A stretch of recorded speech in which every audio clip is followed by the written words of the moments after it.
High, আমি ডুগং Dutta, the mocking monk. আজ চলেছি Jirang, little Tibet of Odisha. কোনো কন্ডাক্টেড ট্যুর নেই এখান থেকে, তাই গাড়ি বুক করতেই হবে। আপ অ্যান্ড ডাউন প্রায় 250 কিলোমিটারের মতন। খরচ পড়বে প্রায় 3000 টাকা, সারাদিনের ট্রিপ। ট্যুর অপারেটরের নাম ও নম্বর স্ক্রিনে দিয়ে দিলাম। আমার সাথে ড্রাইভার রয়েছে কমল, কথা একদমই বলে না। গোপালপুর থেকে জিরাং প্রায় 115 কিলোমিটার। রাস্তা প্রায় পুরোটাই ভালো, সময় লাগে 2.5 ঘন্টার মতো। যখন পাহাড়ি গ্রামে ঢুকবে মন জুড়িয়ে যাবে, চারিদিকে শুধু সবুজ আর সবুজ। পথে একটা টি ব্রেক ছাড়া প্রায় টানাই চলে এসেছি, তাই খুব কম সময়ের মধ্যেই 2 ঘন্টা 15 মিনিটে পৌঁছে গেলাম জিরাং মনিস্ট্রির সামনে। ঢুকতেই বা হাতে পড়বে একটি লেক। এই লেকের ঠিক মাঝখানে বসে আছে প্রভু পদ্মসম্ভবা, একটি পদ্ম ফুলের ওপর। এই লেকের পাশেই রয়েছে একটি গার্ডেন এবং I love Jirang selfie point. ছোট ছোট কয়েকটি খুদে লামা দৌড়ে পালিয়ে গেল। কথা বলতে চাইলাম, কিন্তু কিছুতেই দাঁড়ালো না। সামনেই মোনাস্ট্রির মেইন এন্ট্রান্স, ওপরে লেখা রয়েছে পদ্মসম্ভবা মহাবিহারা।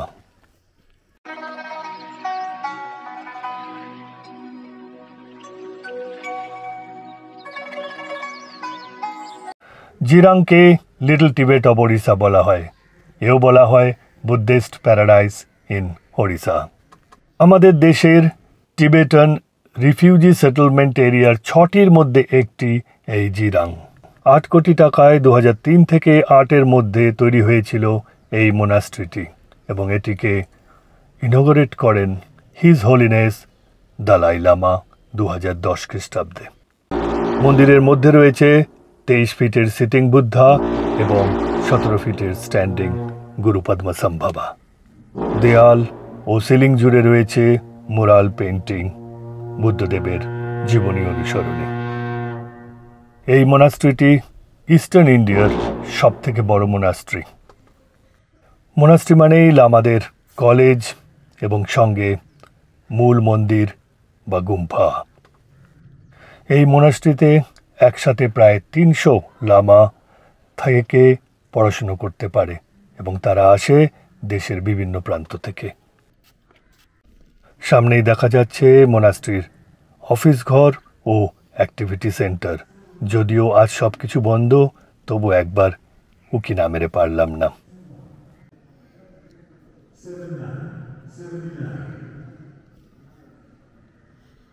হ্যাঁ, ভেতরে কিছু একটা অ্যাক্টিভিটি চলছে, তবে আমি তাদের অযথা বিরক্ত করতে চাইলাম না। পুরো ক্যাম্পাসটিকে সুন্দর বাগান দিয়ে সাজানো।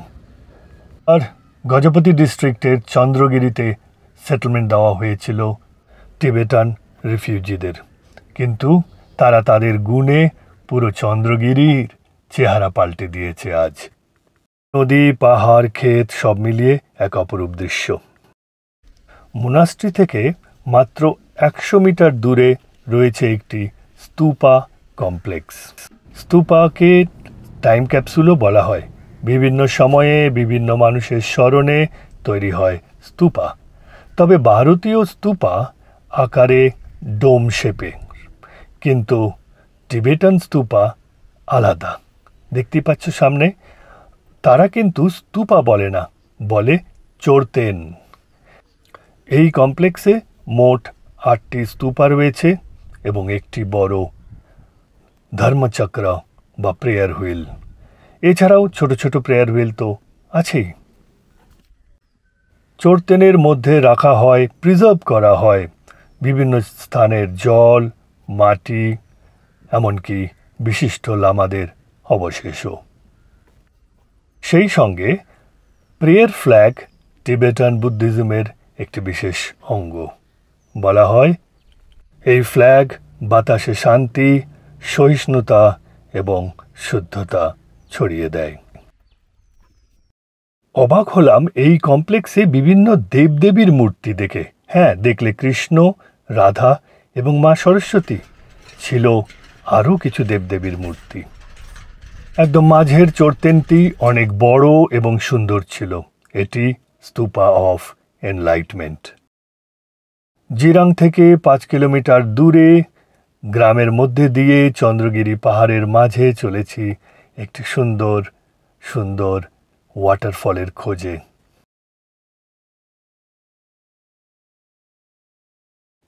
যতদূর চোখ যায় সবুজ ফসল, টিবেটান রিফিউজিদের কষ্ট সাধন। চলে এলাম খাসাডা ওয়াটারফল। পার্কিংয়ের পাশেই রাস্তা, আর একটুখানি নেমে গেলেই ওয়াটারফল। মানে লম্বা কোনো হাঁটা পথ, উঁচু বা নিচু পথ কিছুই নয়। খুব সহজ এখানে পৌঁছানো সোজা গাড়ি নিয়ে।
খানিকটা সময় কাসাডা ফলসে কাটিয়ে আবার ফেরার পথ। এই ফেরার পথেই পড়বে আরও দুটি দর্শনীয় জায়গা। সবার আগে প্রায় পৌঁছে গেলাম তপ্ত পানি। হট সালফার ওয়াটার স্প্রিংয়ের সঙ্গে সঙ্গে এই জায়গাটিতে রয়েছে একটি 300 বছরের পুরনো মন্দির। সব মিলিয়ে এটা কিন্তু এখানকার লোকেদের কাছে একটি অত্যন্ত গুরুত্বপূর্ণ জায়গা।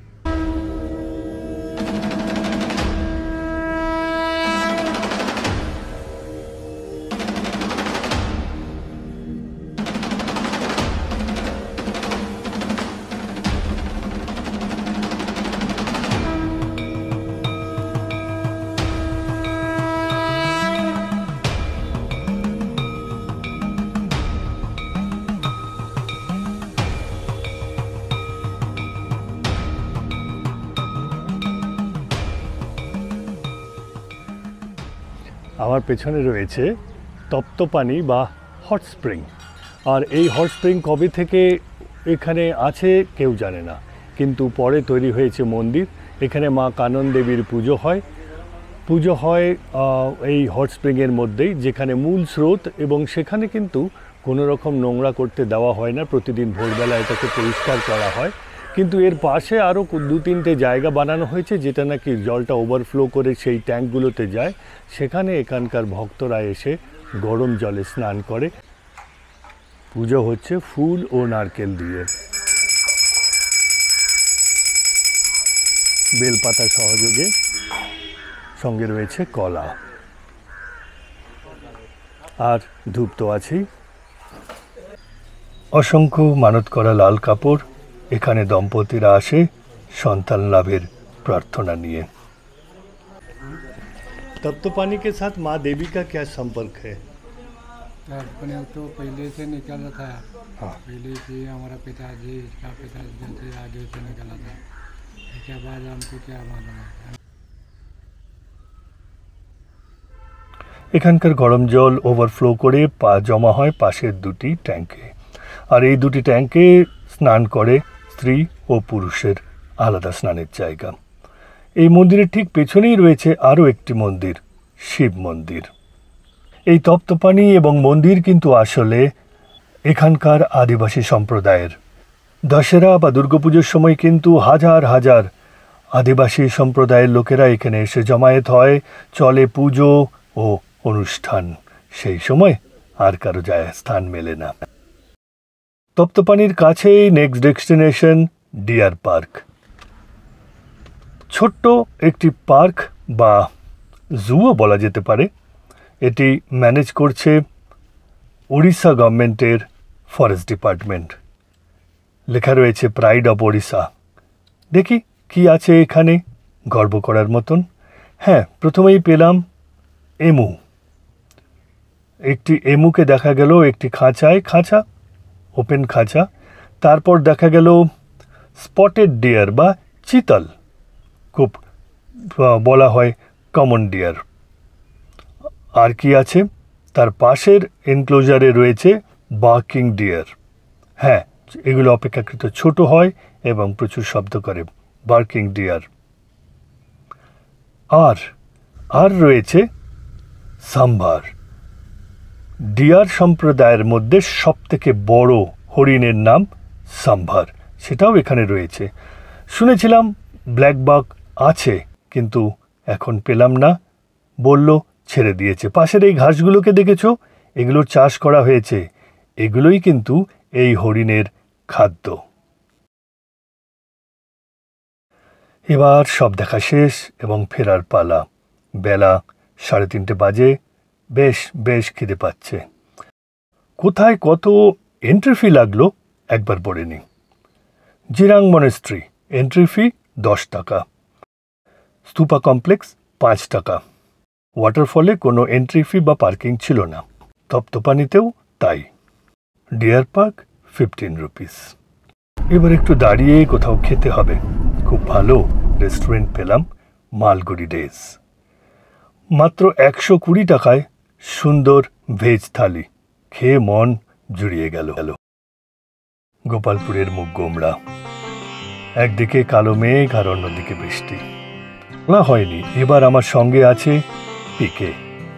দুজনে মিলে কফি খেতে খেতে সন্ধ্যেটাকে আহ্বান জানালাম। আমার চ্যানেলে নতুন হলে অবশ্যই সাবস্ক্রাইব করো, ওটাই যে আমার মোটিভেশন। ভালো থেকো। পরবর্তী ভিডিও 2 দিনের দারিংবাড়ি দেখতে ভুলো না। আবার বলছি, ভালো থেকো।